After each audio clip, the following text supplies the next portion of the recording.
போகிறோம் உனக்கு தெரியுமா? இந்த ஒரு அத்தை வந்து உன்னைய பார்க்கணும், எங்கள் அம்மாவும் வட்டில் கண்ணியோட ஃபேன், அதனால் எங்களுக்கு வட்டில் கண்ணியை பார்க்கணும் அப்படின்னு சொல்லியிருக்காங்க. இன்றைக்கி அவங்களுக்கு ஈஸ்டரில், அதான் உன்னை கூப்பிட்ருக்காங்க. நீ நேரில் போய் அத்தைக்கு விஷ் பண்ணிடுறேன்னா ஹாப்பி ஈஸ்டர் சொல்லிடு. சரியா? சரியா? உடஞ்சிட்டு வச்சுக்குவா.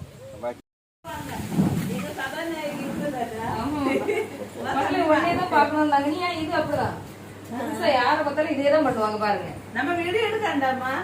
நம்ம மனக்குடிக்கு எங்க ஃபேன்ஸ் போறோம். ஆமா, உங்க ஃபேன்ஸ் வந்தாச்சு. நில்லு. உங்க ஃபேன்ஸ் வந்தாச்சு. உன்னை பார்க்கணும்னு சொல்லிட்டே இருந்தாங்க. பாரு, இந்த ஆன்ட்டியும் இந்த அக்காவும் உன்னை பார்க்கணும்னு சொல்லிட்டே இருந்தாங்க. பேசுங்க. ஹாய் சொல்லு. கை கொடு, கை கொடு, கை கை கொடு. சேகன் கூட அக்கா சேகன். ஆமா சொல்லு. சேகன் குடுற அக்காக்கு. அது வந்து எப்படி நிக்க பாருங்க. வட்டில கட்டி வாயெல்லாம் அங்க மட்டும்தான், இங்க இல்ல. புதுசா ஆள